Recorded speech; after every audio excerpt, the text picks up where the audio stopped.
Dragon Quest is one of the greatest JRPGs I've ever played in my entire life. Oh my. It's a strong statement just right off the bat. Video games, huh? We love them, we hate them, we can't live without them. But nowadays there's so many of the darn things that it can be hard to choose which ones are worth our time. Like, yeah, I'd love to try that new Resident Evil 4 remake, but unfortunately I gotta spend 40 hours a week slightly tweaking the jiggle physics in my modded Skyrim. Oh yeah, that'll be way easier to masturbate to. There are certain pillars of the video game industry that simply cannot be overlooked though. The absolute classics. We're talking your Marios, your Zeldas, your Chrono Triggers, and Lord knows I'd be remiss if I didn't mention Peggle.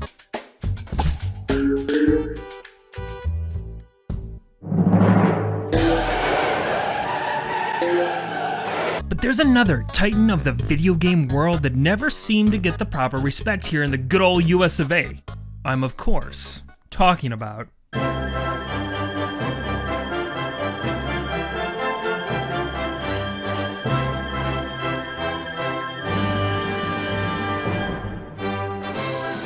gosh dang, what a theme! Gets me every time. Slight side note, but I love how every Dragon Quest title screen is like 50% louder than the rest of the game. They really cranked that shit up to 11. I remember the first time I played Dragon Quest 11 in my paper thin-walled apartment, and all of my neighbors got to experience and savor the title screen with me. Shut the fuck up! You see, Dragon Quest has been an important series to me ever since I rented DQ8 at Hollywood Video back in the day, because the cover art looked like the Dragon Ball Z. And as a result, it's become my solemn duty to share the love of Dragon Quest with people who haven't yet discovered its undeniable charm. You see these lovable buffoons? These are my two best homies in the whole world. I've known them forever and I love them more than life itself, but they are buffoons nonetheless that have never played a DQ game until I coerced, convinced them to try one. Now they both love DQ just like me, and they're happier, healthier, their erectile dysfunction is cured, and that, dear viewer, is what I hope to do for you. Cool, blimey! So why should you play Dragon Quest? Well, to answer that, we have to go back to the very beginning.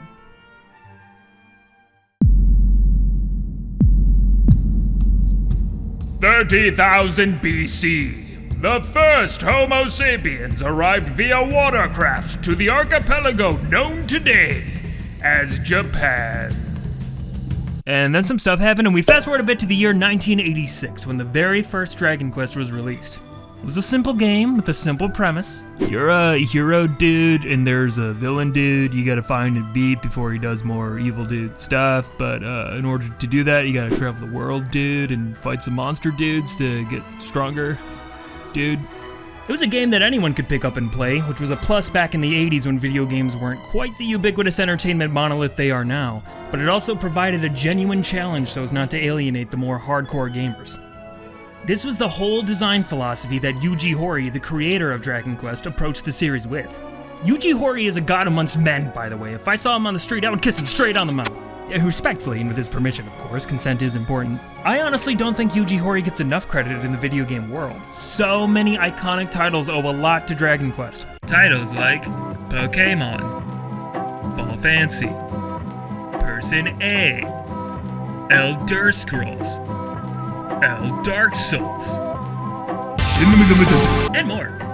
But beyond designing a solid game, Yuji Horii and the other talented people at Enix were smart enough to hire one of the most talented and unique mangaka to do the art design of the monsters and characters at a time when his manga, Dragon Ball, you might have heard of it, was becoming a cultural phenomenon. That man is the legendary Akira Toriyama. Toriyama is a god amongst gods, by the way. If I saw him on the street, I would kiss him straight on the mouth. Respectfully, and with his permission, because consent is important. And let's not forget the soundtrack, composed by the unbeatable... Oh no. Oh. Well, anyway, the music in Dragon Quest is definitely killer. God damn you, it's 3 in the morning! But to say that these are the only aspects of Dragon Quest that make it special would be doing the series a disservice.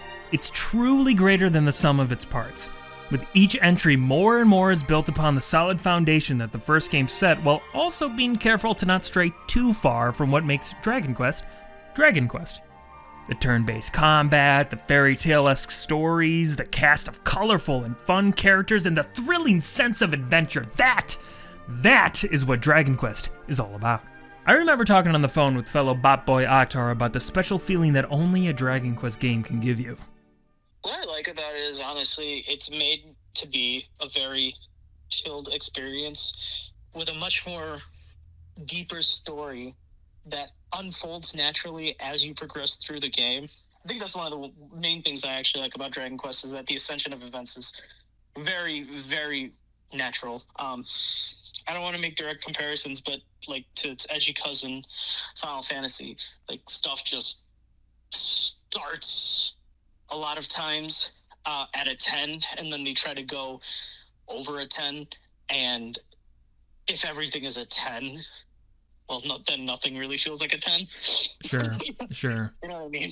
I'll be honest with you, man. I was not super stoked in starting a Dragon Quest game because of how like massive you made it sound at first. Sure, right. It was a lot. Like I wasn't stoked about it, and then I did it, and I was like, "Oh my god, this feels like nothing. Like this is awesome." Like, yeah, I don't know. Any final thoughts or anything?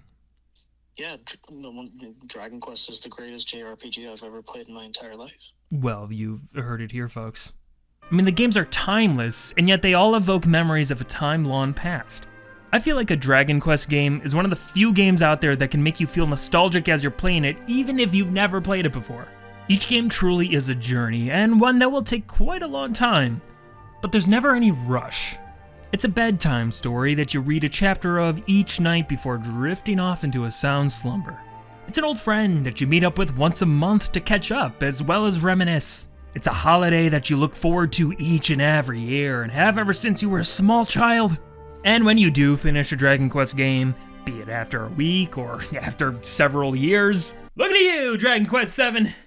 God damn, that game is good, but whew, it's a lot. You're left with a satisfied but empty feeling, like the day after Christmas.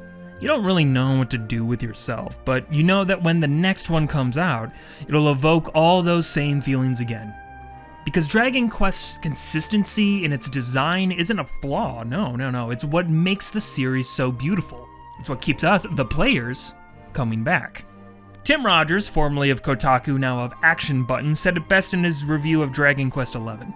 Dragon Quest games are bedtime stories. Dragon Quest games are assembled with the care and attention to detail of a hotel room overlooking a sleeping city. The fundamentals of Dragon Quest games have stayed largely the same over the past 4 decades. Western critics often attack this point. However, I consider this the series' greatest strength. As a Dragon Quest's release impends, you know that it is going to be suitable for playing in a bathrobe before bed. You know it will be the perfect game to play when you are tired or when you have a cold. It's not just a video game, it's your old friend come back home from a long trip abroad. Wonderfully said, Tim. Y'all should check out more of Tim's stuff. By the way, he's one of the most eloquent and thought-provoking video game reviewers around.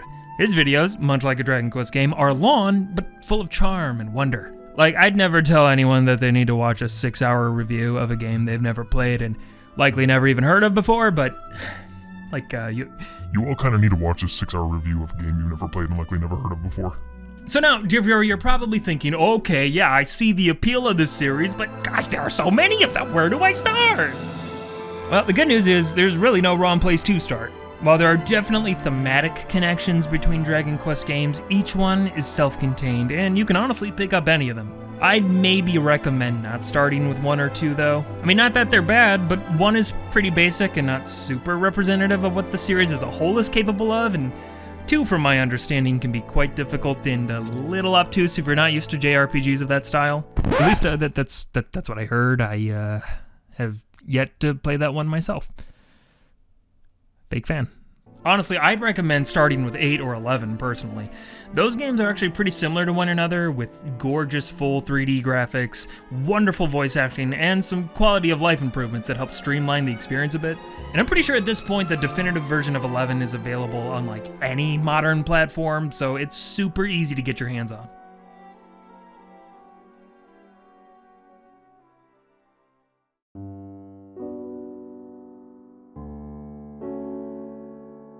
So if Dragon Quest is a gaming blind spot for you, give it a shot. Worst case, you find that it's not quite your cup of tea, but I guarantee that even if that is the case, you will still be able to respect how well made those games are, especially in a world where so many AAA titles come out as broken, incomplete messes.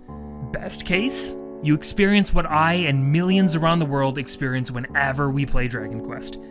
That indescribable but immediately recognizable feeling that no other game can give you. It's video game comfort food, baby. And who amongst us couldn't use a little comfort? Thanks for watching, y'all.